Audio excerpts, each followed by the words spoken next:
Ladies and gentlemen, welcome back to the comeback episode 2. I know it's late. I'm sorry. I already failed on making sure it was on time, but we're here now. Hopefully only a day late, maybe 2. But anyways, so in this episode is the diagnosis. We're going to look to my stats, where is my issues, which is pretty prevalent, if I do say so myself, what we can do in setting up how we're going to go about the future planning. And next thing on top of that would be what is the outlook for kind of the rest of the outdoor season as it's starting to get cold.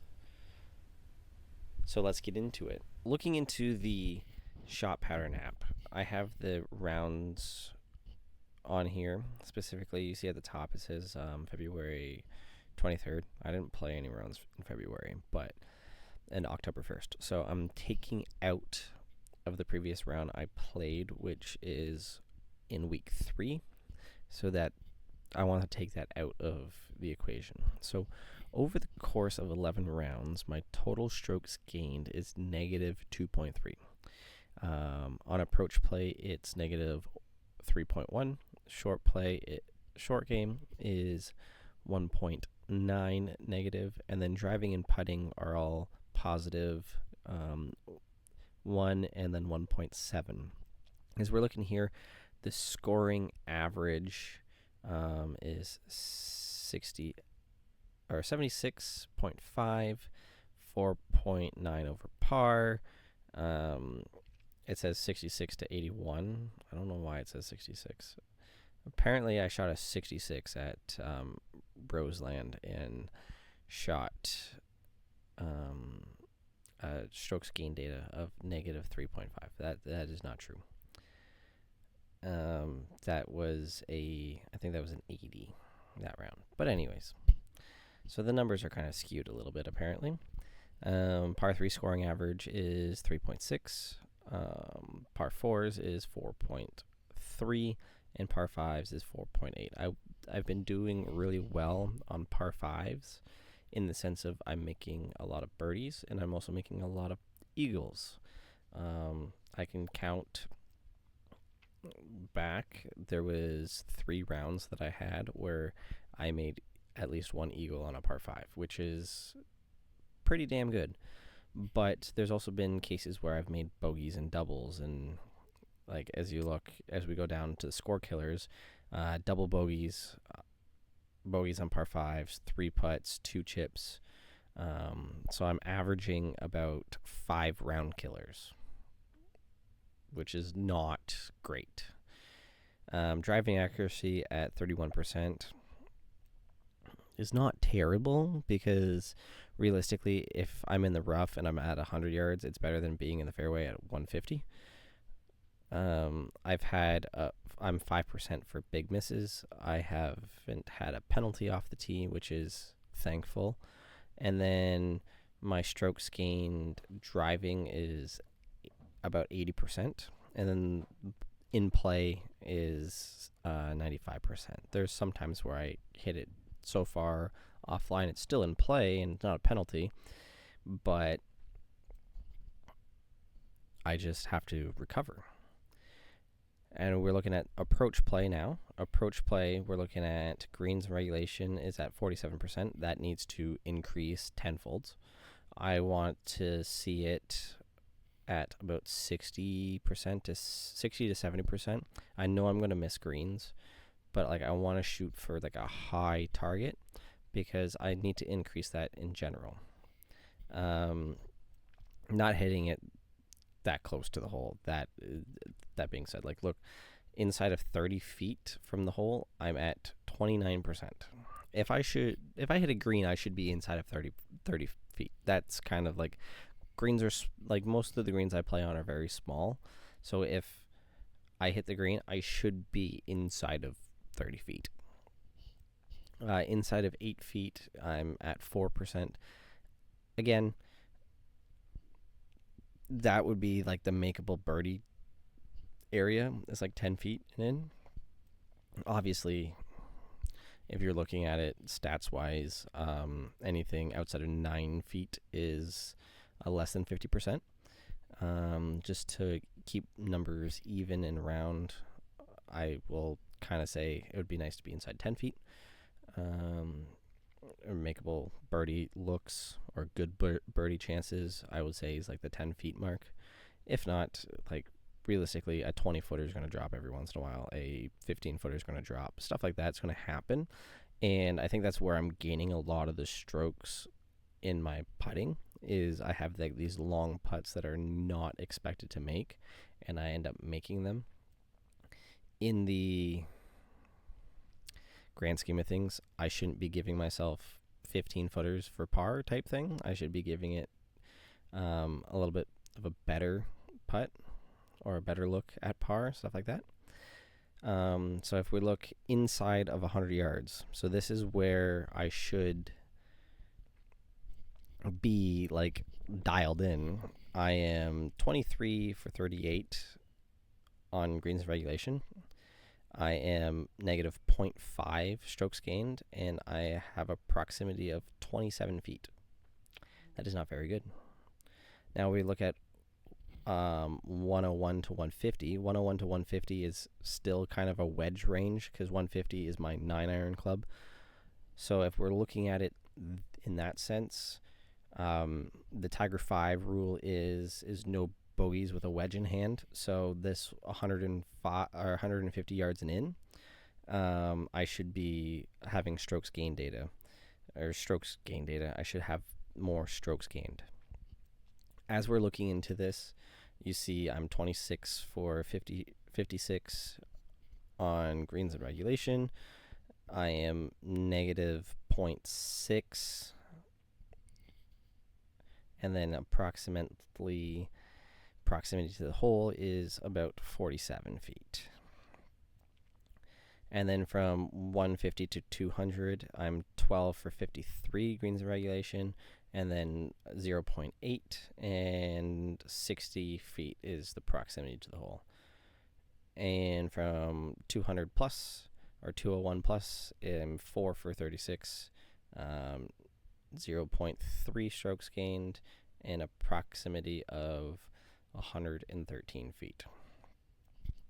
I'm 50 for 123 on up and downs. I'm 6 for 24 sand saves, and I tend to leave myself short-sighted.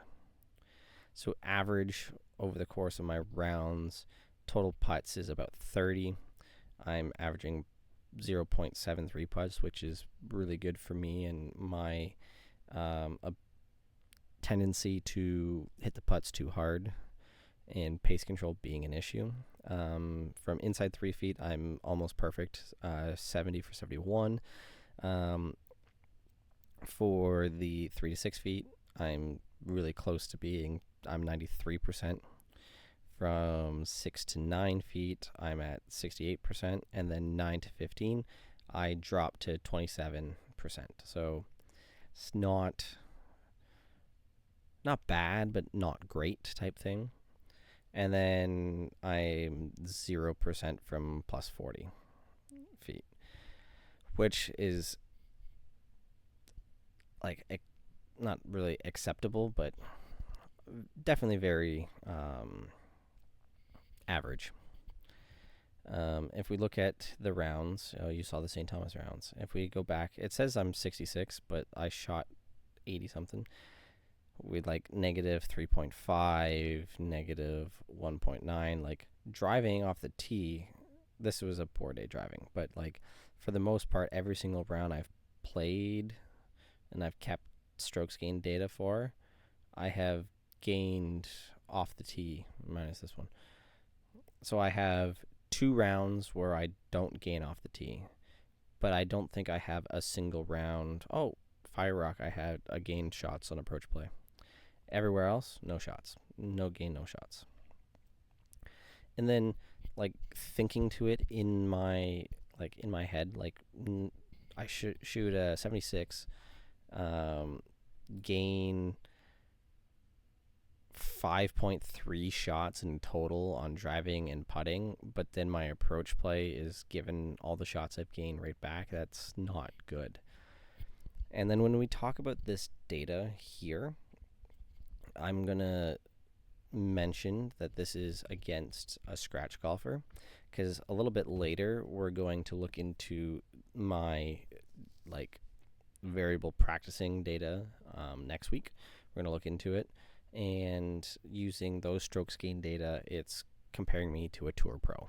So it's going to be skewed a little bit, being more aggressive with the tour pro status versus what it is on the shot pattern app.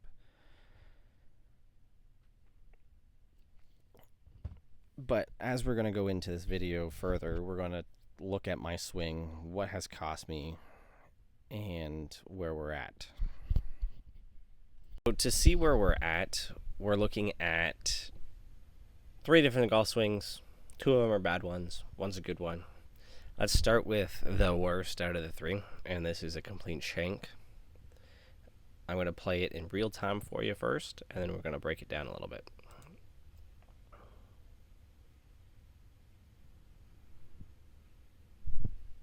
Everybody laugh. Play a laugh track right here, you know? But anyways, so as we start the takeaway here, it's in a good spot. We see this head moving towards the golf ball. I think the head moving towards the golf ball is causing all my balance issues, and also causing me to come from the inside more. Because it looks like right here, it's kind of like I'm pulling it to the top because I want it to be like flatter here. So it feels like I'm pulling to the top. And then as we go into the downswing, hips are kind of good here. But then as soon as I get right here, my hips are firing way too far. And I'm just delivering the heel, like the heel to the golf ball. So whereas if we look at this swing, which I believe this one's the pull.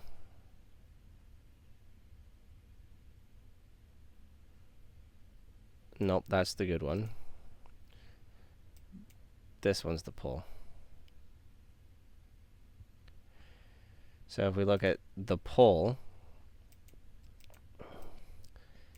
similar situation. We get to the top of the backswing, start going, the hips fire, and then this time I rotate the face closed, which will start it.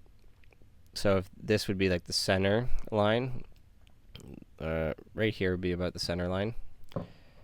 It's starting right of that center line, and with me hitting a draw, I wanted to make sure it starts left and then comes back right, whereas when I start it right and it's going right, it's going a mile right.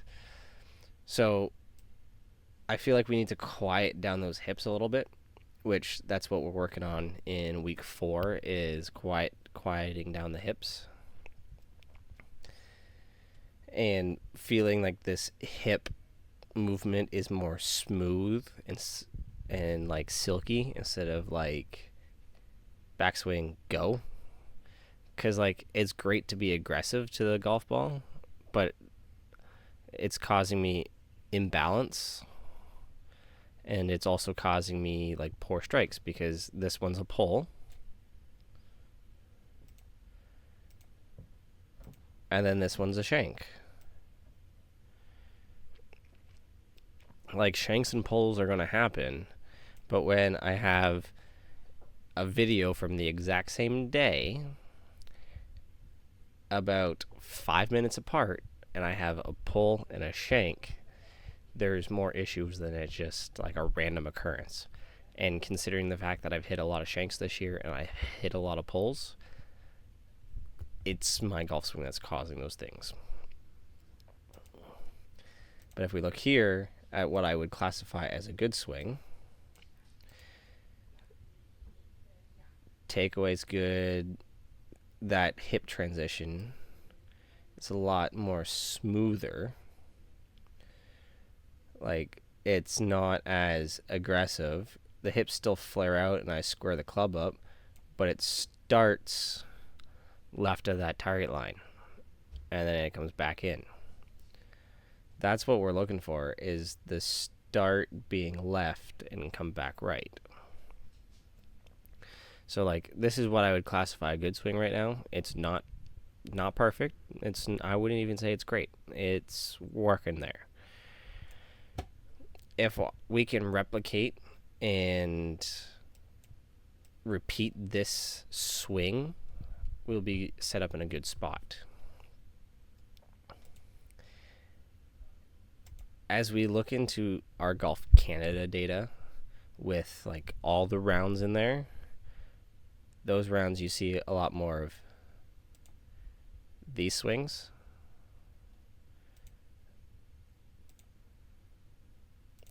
rather than this swing.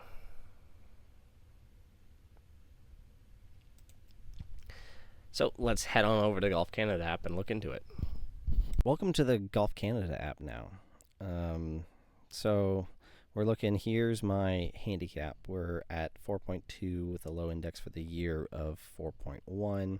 I have 24 rounds in here. I know shot pattern only has 12, but I find it very difficult to do the shot pattern app while I'm playing, and then I have to do it later after.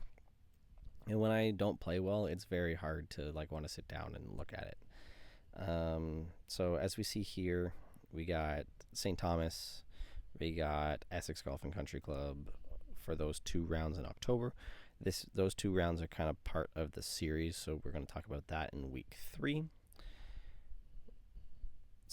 As well as the Roseland round on the 29th. So those 2 9-hole rounds and then the 18-hole rounds at St. Thomas, those will be talked about in the next video.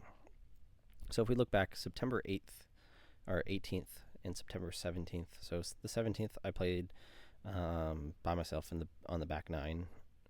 Didn't really hit the ball terribly. I just didn't hit any greens. No greens in regulation, so I didn't give myself any chances. On the 18th here, I played against a member and got absolutely waxed. I lost 5 and 4 and shot 85, and he shot like 71, 72, something like that. The 83 at 7 lengths, this is a anomaly here. So if you see like 83 and 12 over par. But if we look at the scorecard, I went 46-37. Played a lot better on the back than I did on the front. I was also playing a match in this where I lost 3 down. I lost the front 9, I lost the total, but I won the back 9.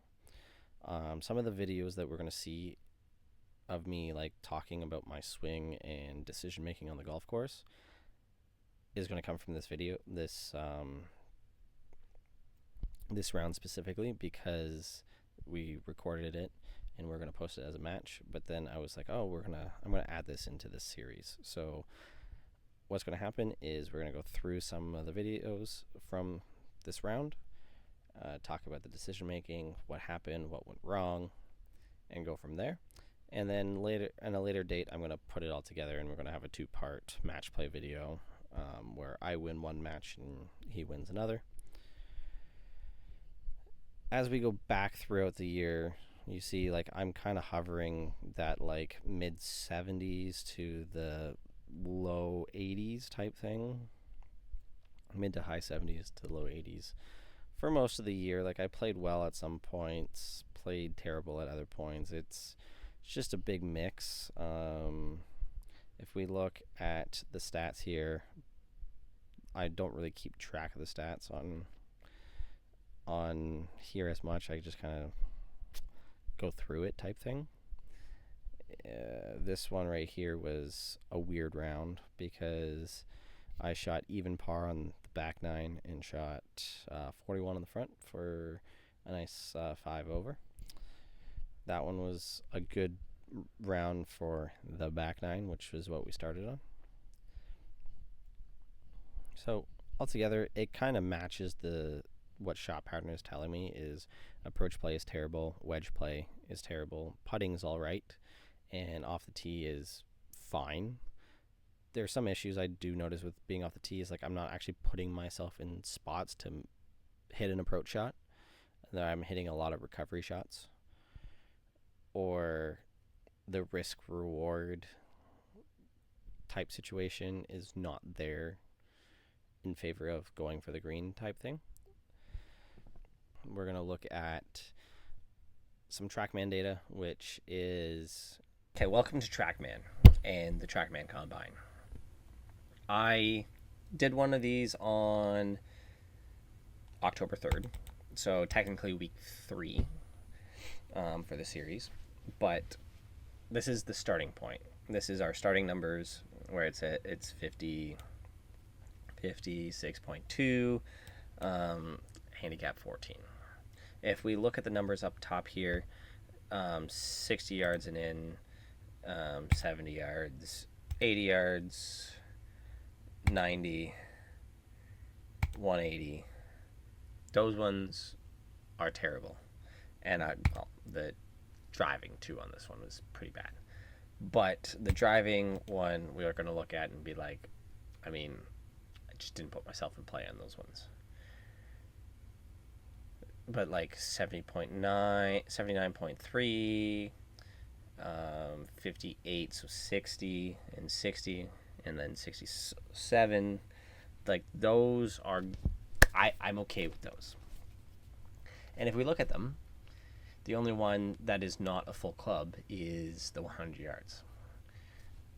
120 is my 50 degree, 140 is my pitching wedge, 160 is my 8 iron. So we have 3 that are full clubs, and then the 100 yard shot is just the one I use to like start my warm up. Is I hit like 5 100 yard shots just to get the body moving type thing after stretching out. So when we look at the driving, because the driver is what the issue was, and it's the dispersion pattern, okay? So we have one that is nearly 50 yards offline, one that is just over 40, one that is just under 30, and then one that's just over 40 on the other side. So, like, that's this one right here. It's just, they're all good drives in the sense of if you hit it on the drive range, you think you're hitting it good. But the fact that it needs to be as close to the line as possible, but as far as possible, that's where it comes in. Like, sure, I did hit... I still hit on average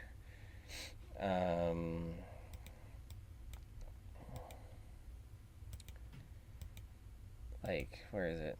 Average. My average carry is still 273 with a 298 total. So, like, I'm still getting the ball out there, but it's not accurate enough. And that's where I come back to looking at shot pattern. And yes, I'm gaining shots off the tee, but when I don't hit it in a good spot, it's forcing me to make a hero shot to get on the green, or I'm punching out and hitting a recovery shot. So yes, I'm gaining shots off the tee, but I'm not necessarily putting myself in a position where I can make those shots that I need to make for the sense of hitting the green and helping out my approach play. So yes, I'm gaining shots off the tee, but I'm also putting myself in worse positions. So the goal with the TrackMan Combine in this series or this prologue is I'm going to do it about once a month, and every single time I want to increase it by 5 points. Not a lot, 5 points. So I want to be at 60 points for the next one. And then that will be November. December, I want to be at 65. January, I want to be at 70, 75, 80, 85, which is going to be really hard to do. But that's where it comes in wedge practice, approach play practice and like just practicing in general is going to end up helping. And the fact that I have access to data like this, like I have the GCs, Skyhawks, stuff like that at my work, and then I have the ability to go to a TrackMan facility, whether it's Swing Factory or Next Golf, like I was going to on the weekend. I have the ability to get these numbers and test myself differently than just being on course. Because I find that in this setting, it's more focused on the practice. On the golf course, it's more focused on like performing.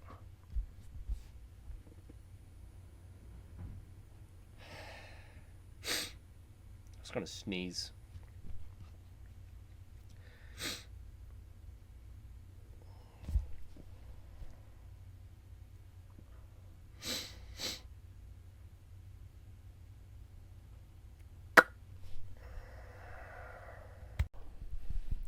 With everything that we have talked about today, it comes down to approach play and short game. Those are the two big areas, and those are the two areas that I'm going to focus on for the first little bit. And that comes down to variable practice, actually getting like proper practice in the sense of hitting different shots, not just kind of going out there and be like, oh, this is what it used to be, hit it, oh, it's not what it is now type thing. And some swing work, because there is some issues in my swing that I have noticed and I've been told about that I have kind of just ignored because I wasn't really playing much. So it was just kind of like I'm going out to have fun and not necessarily play well. Now it's changing the mindset to I want to play well. So what do I need to do to play well? I need to hit greens, I need to make putts, I need to do all these things, but I can't hit greens if I don't hit it in play. And it all comes down to how my swing is and what's the issues in my swing. So for week 3, I'm going to kind of focus a little bit more on short game. Get my yardages in, get a little like table going. I did do the TrackMan Combine during week 3 that we talked about here. I'm also going to mention it a little bit, not as in depth, but a little bit more in the next video, because that's when I did do it, because I kind of wanted to see some other issues, which come to find out, there's not the issues that I thought about wasn't really there, but it is what it is. Week 3, played 3 rounds of golf, 2 9-holes, 1 18-holes. We're going to actually look into those stats that I ignored in this video in the next one. And keeping going forward, there's a tournament I'm playing in. Yes, it's a scramble, but I'm playing in a tournament. I'm going to play a link style golf course where my game kind of needs to be sharp, or else I can have some big numbers. And we're going to start looking into what is coming up for next year. Right now, the plan is short game, approach play, short game, approach play, driving, stuff like that. So it's going to kind of, the next month is going to be focused on approach play and short game, and then we can add in driving and putting a little bit more. And the reason why I'm focusing on like a specific area in each week is because I have very limited time to practice due to work, Thanksgiving holiday. Happy Thanksgiving to anyone in Canada, by the way. And just the season coming to an end, I don't have as much availability to just go outside and hit balls because the sun's going down earlier, stuff like that. So I want to use my time wisely and focus on the issues. And then once we get kind of indoor full time, we can start working on everything. I need a lesson, so I'm gonna hopefully get a lesson sometime this month. Maybe it will be pushed to next month when we're indoors full time. But as we're moving forward right now, I feel like we're in a good spot to build from, even though it seems very poor, and it kind of is very poor, but it's all about making the proper steps and moving forward. So let's keep the grind going. Thank you guys for watching today. Click like if you liked the video. Hit subscribe if you really like it. Tell all your friends. Who did I steal that from? I stole that from someone for sure. But anyways, thank you guys for watching. I'll see you next week. Week 3, short game work, and Little St. Thomas Golf.